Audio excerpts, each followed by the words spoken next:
Let's have a ball.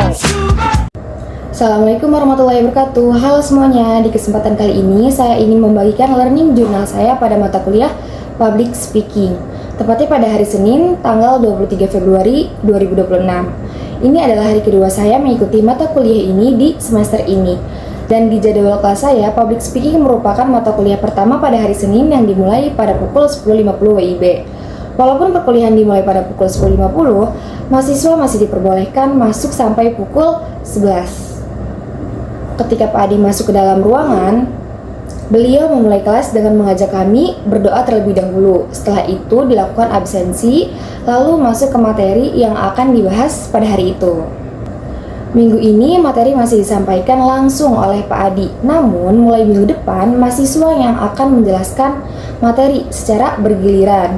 Bahkan sebelum presentasi akan ada 3 orang mahasiswa yang maju ke depan kelas untuk praktik public speaking sekitar 10 menit.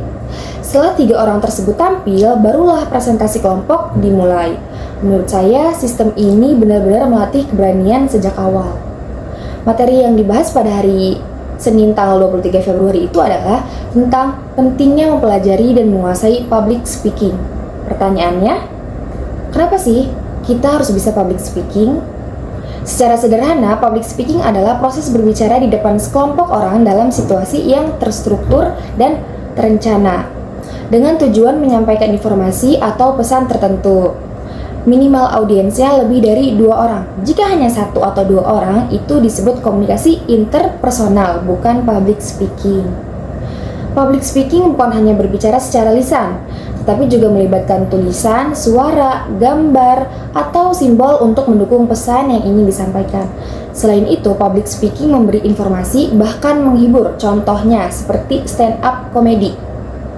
Stand up comedy tetap termasuk bentuk komunikasi publik. Lalu, kenapa kita harus menguasainya?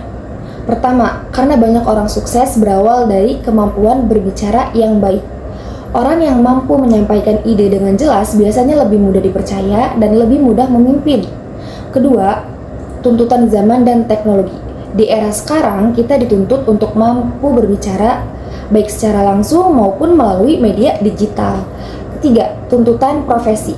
Hampir semua pekerjaan membutuhkan kemampuan komunikasi. Dan yang keempat, karena persaingan. Di tengah banyaknya orang memiliki kemampuan akademik yang hampir sama, kemampuan berbicara bisa menjadi pembeda. Kemudian muncul pertanyaan besar, bagaimana kita bisa menjadi pembicara yang baik? Jawaban pertama adalah berani.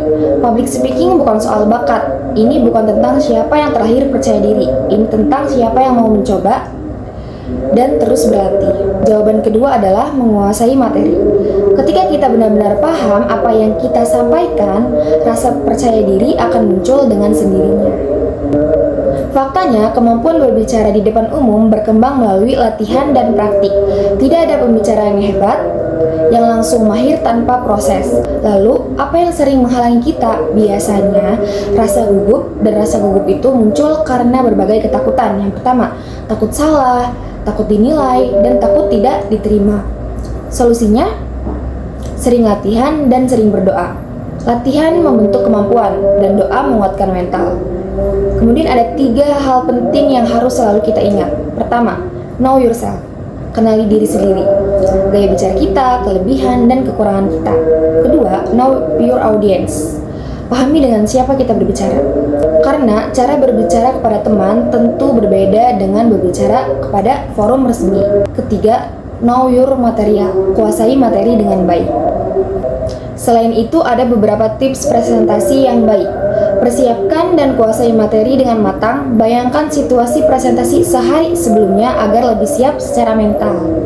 Saat tampil, jaga kontak mata, gunakan bahasa tubuh yang mendukung, atur intonasi suara, dan bangun interaksi dengan audiens. Buat PowerPoint yang menarik dan mendukung isi materi, bukan malah menjadi pusat perhatian yang berlebihan. Ada juga 2 hal yang sebaiknya tidak dibicarakan. Hal yang sudah jelas diketahui audiens, dan hal yang memang tidak relevan atau tidak ingin diketahui oleh audiens. Pak Adi juga menjelaskan tentang 7 kesalahan besar dalam PowerPoint. Di antaranya, membagikan handout yang sama persis sebelum presentasi dimulai. slide yang hanya berisi poin tanpa penjelasan, visual yang tidak sesuai dengan teks, tulisan yang tidak terbaca, terlalu banyak animasi, penutup yang lemah, dan pembicara hanya bersembunyi di balik slide. Di akhir perkuliahan, Pak Adi menyampaikan pesan yang menurut saya sangat penting, yaitu memanfaatkan setiap kesempatan berbicara di depan umum sebaik-baiknya. Dari pertemuan ini, saya menyadari bahwa public speaking bukan sekedar tugas kuliah. Ini adalah proses membentuk keberanian dan melatih diri untuk siap menghadapi dunia nyata. Jika saya ingin berkembang, maka saya harus mulai berani tampil, berani salah, dan berani belajar. Karena pada akhirnya, kemampuan berbicara bukan tentang siapa yang paling berbakat, tapi siapa yang paling mau berproses. Mungkin cukup sekian. Wassalamualaikum warahmatullahi wabarakatuh.